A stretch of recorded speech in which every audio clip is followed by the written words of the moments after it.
அனைவருக்கும் வணக்கம். அகில இந்திய பெண்கள் மற்றும் சமூக நல அறக்கட்டளையின் சார்பில் நிறுவனர் மற்றும் தலைவர் சித்ரா குமரேசன் மற்றும் கள்ளக்குறிச்சி மாவட்ட நிர்வாகிகளுடன் இன்று ஒரு பதிவு நாங்கள் தமிழ்நாடு அரசுக்கு தெரிவிக்க இருக்கின்றோம். கடந்த 2 நாட்களுக்கு முன் கள்ளச்சாராயத்தால் இறந்தவர்கள் எண்ணிக்கை 51 அப்படின்னு ஆயிட்டு இருக்கு. ஸோ இதை பார்க்கும்போது ரொம்ப மனது வேதனையாக தான் இருந்து கொண்டு இருக்கின்றது. மேலும் எல்லாருமே நம்ம அந்த 51 பேர் இறந்துட்டாங்க இதை தான் நம்ம பார்த்துட்டு இருக்கிறோம்.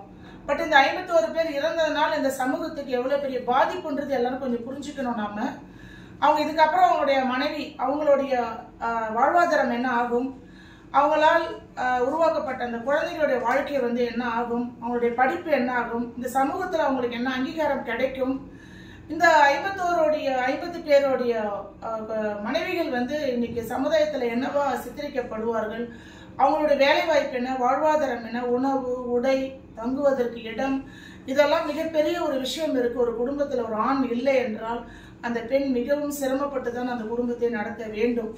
தயவு கூர்ந்து இது மாதிரியான மரணங்கள் வராமல் இருப்பதற்கு எங்களது பெண்கள் அமைப்பின் சார்பாக தமிழ்நாடு அரசுக்கு நாங்கள் ஒரு கோரிக்கை வைக்கின்றோம்.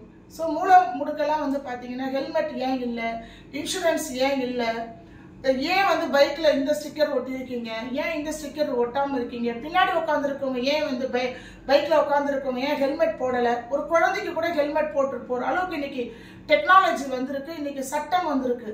அதுக்கு ஒரு தனிப்படை வச்சு அந்த தனிப்படை மூலம் அதை செயல்படுத்திட்டு இருக்கிற நம்ம அரசு தயவு கூர்ந்து இந்த கள்ளச்சாராயத்திற்கும் இந்த மது ஒழிப்பிற்கும் ஒரு தனிப்படை வைத்து இந்த போகின்ற இந்த மாதிரி துர்மரணங்களை தடுத்து நிறைய குடும்பங்கள் நல்லா இருக்கணும்ன்ற அந்த ஒரு எண்ணத்தோடு செயல்பட்டு அனாதை குழந்தைகள் உருவாகாமல் இருக்கவும், ஆதரவற்ற குழந்தைகள் உருவாகாமல் இருக்கவும், பெண்கள் ஒரு என்ன சொல்றதுன்னா அந்த பெண்களுடைய வாழ்க்கை மிக தரமுள்ளதாக இருக்க வேண்டும் என்றால் தன் கணவன், தன் அண்ணன், தம்பி, தகப்பன் இப்படி ஆண்கள் பின்னால் இருந்தால் மட்டுமே அந்த பெண் சமுதாயத்தில் மிகப்பெரிய அளவில் வர முடியும்.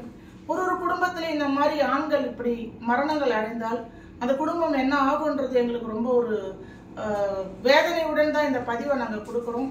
இந்த கள்ளச்சாராயத்திற்கும் ஒரு தனிப்படை அமைத்து இந்த கள்ளச்சாராயத்தினை தடுத்து நிறைய குடும்பங்கள் நல்லா இருக்கணும்னு சொல்லி நாங்கள் தமிழ்நாடு அரசுக்கு வேண்டுதல் நாங்கள் வைக்கிறோம். இங்கே கண்டிப்பாக அதுக்கு விண்ணப்பம் கொடுப்பதற்கும் முயற்சிகள் செய்து கொண்டிருக்கின்றோம். எங்கள் பெண்கள் அமைப்பின் மூலியமாக எங்களது வேண்டுகோளை வைக்கின்றோம். கண்டிப்பாக இந்த வீடியோ அனைவரும் பார்த்து வைரலாக்கி இது உங்களிடம் சேர வேண்டும் என்பது எங்களது வேண்டுகோள். நன்றி, வணக்கம்.